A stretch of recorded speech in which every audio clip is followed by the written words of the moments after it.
Salut à toutes et à tous et bienvenue dans Inside Sport sur Horizon Web TV. Comme chaque semaine, on fait le tour de l'actualité sportive qui a caractérisé la scène nationale et internationale avec mon acolyte Moumen Aitrassi. Salut Moumen. Salut Fathi, bonsoir à tous. Et ce qui a fait l'actualité cette semaine, vous le savez, c'est la Ligue des champions africaine et la Coupe de la Confédération africaine avec les 4 clubs algériens engagés dans ces compétitions continentales. On commence avec la compétition reine, la Ligue des champions. Moumen, le Mouloudia d'Alger qui gagne enfin un premier match après 4 journées. Oui, enfin une victoire algérienne en phase des poules de la Ligue des champions. C'est le Mouloudia d'Alger qui signe son premier succès, 3 précieux points, qui face à une bonne équipe de Lupopo, le représentant de la RDC, a finalement posé un genou parce qu'on est à égalité de points, 4 points. Après le revers subi de manière cruelle dans les dernières secondes de cette rencontre suite à un penalty inexplicable de Razela. Aujourd'hui, plutôt le Mouloudia d'Alger est parvenu à relancer ses chances et rester en vie. On peut dire, tu as parlé du penalty du match aller, on ne va pas refaire le match aller, mais on peut dire que c'est peut-être comme une faute professionnelle de Razela, parce que ce point aurait ramené le Mouloudia aujourd'hui à égalité avec Mamelodi Sundowns qui compte 5 points après 4 journées, après sa défaite face à Voilà, il aurait permis au Mouloudia d'Alger de gérer mieux ces 2 derniers matchs. Aujourd'hui, le Mouloudia, après ce revers subi à la 94e minute sur penalty, je vais dire vraiment inutile, subi par le Mouloudia, pris une faute, oui, on peut le qualifier de professionnel. Peut-être aussi de mauvaise concentration, de manque de lucidité. C'est une faute professionnelle, le manque de concentration oui, manque de lucidité à la dernière minute de jeu. Mais bon, on est à égalité de points, mais comme tu le dis, Fathi, il aurait changé beaucoup de choses. Il aurait changé beaucoup de choses. On revient à ce match qui s'est joué ce week-end au stade Ali Ammar à Lille-La-Pointe. Le Mouloudia qui gagne 2-0. Une victoire solide, construite en deuxième mi-temps, parce qu'en première mi-temps, on sentait plutôt les Mouloudiens qui étaient crispés. Et il ne faut pas trop se fier au résultat de la rencontre, parce que 2-0, ça peut paraître facile, mais c'était un match vraiment tendu du début jusqu'à la fin, avec une forte pression sur le camp mouloudien, battu par le Lupopo en République démocratique du Congo, à Lubumbashi, plus précisément. Et je pense que la victoire d'hier fait un bien fou à cette équipe du Mouloudia. Elle a été vraiment tendue, surtout l'enjeu. Permet surtout de rester en vie dans cette compétition. Mais bien sûr, l'enjeu était de rester en vie. Le doyen l'a très très bien fait avec 2 buts au moment qu'il faut, une gestion de match formidable de Mokoena, malgré, il faut le dire, par rapport au ténor africain, un manque d'effectifs sur certains postes. Tu parles du manque d'effectifs, on l'a vu dans le jeu du Mouloudia depuis certains matchs, depuis plutôt quelques matchs. On sent un certain changement, on voit les Mouloudiens qui n'arrivent pas à construire. Il y a l'absence qui pèse, celle de Tepti. Absolument, l'arbitre Tepti, c'est un élément clé du milieu de terrain du Mouloudia d'Alger. Il est devenu indispensable. Bah oui, surtout qu'ils ont perdu l'été passé, ils ont perdu Akram Boras, qui est aussi une pièce maîtresse dans l'entrejeu du Mouloudia. Mais laissez-moi dire que même les joueurs qui ont été appelés à les remplacer, je pense notamment à Ben Khammassa qui a fait un très très grand match dans le pressing. Ben Khammassa, le Gattuso mouloudien, les Chinois bien l'appeler comme ça. Ben Khammassa est en train de démontrer saison après saison qu'il est devenu le patron de ce milieu de terrain du Mouloudia. Patron, élément incontournable du Mouloudia Club d'Alger. Je pense qu'aujourd'hui, Ben Khammassa a prouvé à tout le monde son talent, son immense talent. Je crois qu'aujourd'hui, sauf quelques signes d'énervement, parfois des interventions un peu à la limite de la correction qui peuvent faire défaut chez ce joueur. Il y aurait eu la VAR, on aurait eu peut-être une expulsion de Ben Khammassa. Absolument, Fathi. Pour ce match face au Lupopo, je pense qu'il a commis quand même une très très très grave erreur, parce qu'il commet une erreur, ça c'est aussi une erreur professionnelle. Aller comme ça avec les 2 pieds en avant pour viser directement le tibia péroné. Ça arrive aussi aux joueurs parce qu'ils sont dans le match avec la nervosité. Mais il faut se contrôler. Il faut se contrôler et la faute, elle est très loin du camp mouloudien. C'est ça, oui. Ça ne sert à rien. Il n'y avait pas vraiment une action dangereuse. Il aurait pu complètement changer. Voilà, un carton rouge la physionomie du match aurait été tout autre. Mais dans l'ensemble, on ne peut pas l'accabler. Comme tu le dis, il y avait trop de tension dans ce match. Ouais, en même temps, on ne va pas refaire tout le match et parler de toute l'équipe. Un dernier mot peut-être sur le tout jeune. Il n'a que 18 ans, Ayoub Gassi, Yacoub plutôt, Gassi, qui a réalisé une superbe rencontre. Il a été l'un des meilleurs Mouloudiens sur le terrain. Franchement, j'avais des appréhensions. Voir Bouguera, qui a l'habitude de jouer comme arrière Même droit à moi, Constantine, j'avais des appréhensions. Pourquoi il risque comme ça finalement? C'était un risque bien mesuré et bien étudié. Parce que je pense que, et surtout maîtrisé. Parce que je dois dire que Mokoena, un autre entraîneur, n'aurait pas donné la chance au jeune Yacoub. 18 ans, aucune expérience internationale. Il n'a jamais joué de gros match. Même au niveau national, il a fait quelques apparitions. Il a fait quelques apparitions. Oui. Il est titulaire directement en Ligue des Champions. Ça ne fait pas de lui un élément d'assurance pour jouer un grand match décisif où l'erreur n'était pas permise hier. Mais regardez Mokoena comment il fait tout pour faire jouer ce joueur, lui donner confiance. Et attention, un joueur comme ça doit être encouragé. Et je tiens à le féliciter parce que Gassi, sur ce qu'il a montré, il a vraiment fait mieux que de remplacer Hleimia.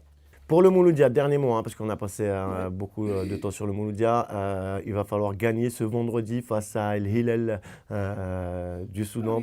Oui, il ne faut pas trop s'enflammer par ailleurs. Il faut gagner, c'est le résultat qu'il faut pas trop s'enflammer. Le Mouloudia est loin d'être qualifié. Il suffit maintenant de faire le plein pour ne pas avoir de regrets, gagner les 2 derniers matchs et attendre. Non, s'ils gagnent les 2 derniers matchs, ils sont qualifiés. Mais ça va être compliqué de gagner les 2 derniers matchs. 6 points. 6 points, Fethi. Ça fait 10 points. Ça fera 10 points. Et l'entraîneur Mokoena, qu'est-ce qu'il avait dit? Je vise 10 points dans ce groupe. S'il arrive à avoir 10 points, il se qualifie en quart de finale. Parce que cela voudrait dire que vous laissez Mamelodi Sundowns derrière vous. Surtout parce que je pense que l'Hilal du Soudan a pris une option avec les 8 points qu'il comptabilise dans ce groupe. On verra en tout cas, ça sera le prochain match pour le Mouloudia d'Alger. On passe au deuxième représentant, la JS Kabylie, qui a fait tout de même un parcours honorable jusqu'ici sans briller. Et ils perdent, donc ils sont éliminés. Ils ont perdu 2 matchs à l'extérieur face à Ahli. C'est surtout les matchs nuls à domicile. Les 2 matchs nuls à domicile ne sont pas de bons résultats. Malheureusement, GSK qui est dans un grand groupe relevé. Complètement. Un groupe relevé avec la présence. Je rappelle, le phare de Rabat et Ahli du Caire. Voilà, qui sont habituellement pratiquement dans le dernier. 8 final, c'est-à-dire vous êtes avec le Real de Madrid de l'Afrique, Ahli du Caire. Tu as l'AS FAR Rabat, tu as aussi la Young Africains. Young Africains qui confirme de saison je pense que la JSK, sans cette crise interne qui secoue le club. Tu peux nous expliquer parce qu'on D'abord, elle commence par une crise de résultats. Il y a eu déjà 2 départs importants de la JSK. Il y a eu Berkane et il y a eu Boualia. Bon, pour Berkane, c'était une erreur. On le dit directement. Pour Boualia aussi. Parce que quand tu laisses partir des joueurs, on va dire d'un bon niveau, tu dois les remplacer au moins d'un niveau équivalent. Si ce n'est pas mieux. Maintenant, si tu n'arrives pas à faire recruter de bons joueurs, il fallait vraiment rester sur cette équipe qui avait quand même besoin de quelques renforcements et non pas un chamboulement qu'il avait été fait l'été passé. Mais je me rappelle, parce que sur les réseaux, un peu partout, les supporters de la JSK, Berkane et Boualia, ils étaient décriés quand ils étaient à la JSK. Non, pas Berkane. Non, décriés sur... Ils étaient critiqués. Critiqués, mais c'est normal. Il y a pas... Même Mahrez est critiqué en sélection. Vous connaissez rien. Tout le monde est critiqué. Mais c'est tout à fait normal. Il y a des joueurs qui sont critiqués. Mais toi, en tant que responsable, tu es appelé à faire quoi? Tu es appelé à faire le bon choix. Gouverner, c'est prévoir. Si tu es responsable, tu dois avoir ce bon flair de miser sur les meilleurs joueurs. Et comme disait Khalef, Allah yarhamou, Hedin Khalef, l'emblématique entraîneur de l'équipe nationale et de la JSK, le meilleur recrutement, c'est de garder ses meilleurs éléments.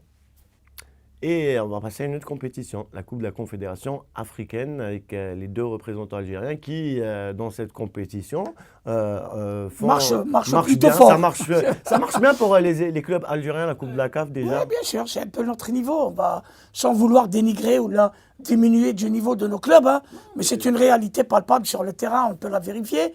on est un peu dans notre compétition, on va dire. Parce que sur le plan C'est local... plus abordable pour les clubs algériens? Oh oui, mais bien sûr, la preuve, on est là. Il n'y a pas 3 ans, on était champion d'Afrique avec l'USMA. La GSK a gagné cette compétition. Le CRB qui va gagner à l'extérieur 3-0 face Par à exemple, 3-0, 3-0, c'est Stellenbosch de l'Afrique du Sud. Regardez, le CRB, quand on est pratiquement éliminé après sa défaite face au FC Auto. Mais elle revient et normalement, elle met un pied en quart de finale. Et l'USMA, elle fait le boulot comme il faut avec 3-3 et confirmer cela à Djoliba. Et maintenant, l'USMA est en quart de finale. Vous voyez, le CRB aussi est presque en quart de finale. Oui, avec 9 points. Avec 9 points. On peut dire qu'ils y sont. Hein. Et je pense que nos clubs... ils ont encore 2 matchs à jouer. 2 matchs à jouer. 2 matchs à jouer. Le CRB lui reste un point. Le CRB, l'USMA est qualifié. Voilà. Mais pour revenir à cette compétition, ce n'est pas parce que on arrive à se qualifier aisément en demi-finale que cette compétition est forcément faible. Tu peux retrouver l'Wydad, tu peux retrouver Zamalek, tu peux retrouver... Ça arrive parfois parce qu'il y a des clubs comme ça qui ratent leurs championnats nationaux et qui se retrouvent en Coupe de la CAF, comme tu as dit, l'Wydad par exemple, ou le Raja Casablanca. Mais tu retrouves rarement Mamelody Sundowns non, c'est rare. Ali Duker jouer la Coupe de la CAF. Et pourquoi je dis ça? Parce qu'on a vu le CRB avoir des difficultés sur les dernières saisons à passer même la phase de poule de la Ligue des Champions. Et là, ils sont faciles. Presque, ça joue facile. Voilà, donc pour le CRB qui se voyait peut-être capable. Que c'est l'année pour eux? L'année du titre africain? Franchement, avec les renforts qu'ils ont fait cet hiver, ils ont fait un bon recrutement, le CRB. Je crois que le CRB doit y croire. Elle doit y croire. Elle peut gagner cette coupe. Pourquoi? Le groupe qu'elle possède a déjà joué la Ligue des Champions. Il a acquis une certaine expérience. Aujourd'hui, en Coupe de la CAF, les matchs ne sont pas aussi intenses et difficiles par rapport, par exemple, à l'ES Tunis, le Radial, Ali Duker. Mais il y a quand même un palier à passer pour le CRB. Et je pense qu'ils doivent commencer par gagner cette Coupe de la CAF.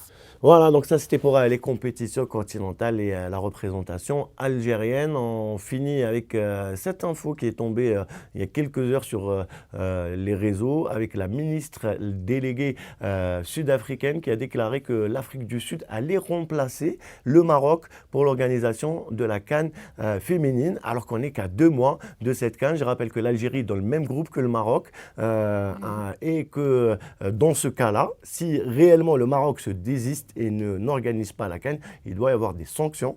Elles sont prévues par le règlement. Il y aura donc suspension de 2 éditions pour le Maroc s'il n'organise pas. C'est la loi est appliquée, comme d'habitude. Bien évidemment. Oui, il faut tout s'attendre avec la CAF. Maintenant, vous voyez un pays qui se targuait d'avoir les infrastructures, une grande maîtrise d'organisation, mais finalement qui n'est même pas capable d'assumer peut-être un deuxième échec de suite avec leur équipe nationale féminine. On le dit directement pour que nos spectateurs le sachent, c'est qu'en ce moment, à la CAF, il y a réellement des guerres internes. Il y a certains présidents de fédérations locales qui se sont réveillés et qui ne sont plus sur la même ligne qu'un certain Fouzi Lerja, Motsepe et Lerja. Ça y est, il y a de l'eau dans le gaz. La CAF est en train d'imploser, Moumen.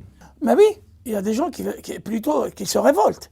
Il y a des fédérations qui ne veulent plus voir ce qu'ils ont vécu, ou plus revivre ce qu'ils ont vécu au Maroc la dernière fois. Mais c'est incroyable que vous voyez le Sénégal avec un communiqué, après un contre-communiqué, Hadji Diouf dénigre, l'autre il fait semblant de tout effacer. Mais attention, la vérité est là. Les derniers propos de Motsepe étaient une façon d'essayer de laver l'affront, d'essayer un petit peu de sauver ce qu'il y avait à sauver dans cette institution qui a perdu toute sa crédibilité, il faut le dire. Complètement décrédibilisé, surtout la sortie du président de la commission d'arbitrage, qui, je le rappelle, a été placé, on l'avait dit, je pense, dans un autre podcast, lors de l'AGEC de Kinshasa. Il y avait eu tout un remous sur cette affaire, notamment après la CAN féminine organisée au Maroc. Le Maroc n'était pas content. Il change le président de la commission d'arbitrage. Le président de la commission d'arbitrage qui essaye de donner raison au Maroc sur l'histoire des serviettes, histoire complètement ridicule qui a fait rigoler, c'est étrange, qui a fait rigoler la planète sur l'Afrique. Et 2 jours après, la commission de discipline qui désavoue le président de la commission d'arbitrage puisqu'ils mettent des sanctions à cause de l'histoire des serviettes. Ah voilà, tout est dit, et tu l'as bien expliqué, Fethi. Après, en plus de ce que tu viens d'avancer, je veux aussi rajouter le problème d'arbitrage, décrié par toutes les instances internationales, sauf par une certaine commission au niveau de la CAF qui a essayé de laver ce qui a été vraiment sali lors de cette CAN, à savoir l'honnêteté et la crédibilité de l'arbitrage. D'ailleurs, dans son dernier communiqué, Motsepe a bel et bien parlé de l'image de l'Afrique qui est ternie, d'essayer de rehausser C'est pas de l'image nouveau. de l'Afrique qui est ternie. Non, attends. C'est pas l'image du football africain. Voilà. Par rapport à ce qui s'est passé, il dit on va essayer de redonner une meilleure image. Ça veut dire quoi? Implicitement, tu reconnais que quelque part, Il y a des elle a été défaillances. froissée. Ben, Elle a c'est été clair. froissée, cette image. C'est clair, ils ont tout canalisé au niveau de Rabat, non, même les commissions de la CAF, toutes les commissions médias, commissions Mais comme tu finances, dis, il y a des tout a été fédérations fait. qui se sont révoltées. Et j'espère On que espère. l'Algérie On mènera va capitaliser sur cette révolte générale au niveau du continent. Merci Moumen. avec plaisir, On se retrouve Fethi. très Merci. bientôt pour débriefer les prochains matchs. Avec grand plaisir. De la 5e journée des compétitions continentales. Merci à tous de nous avoir suivis. N'oubliez pas, commentez, partagez et laissez-nous un petit pouce. Salut à tous.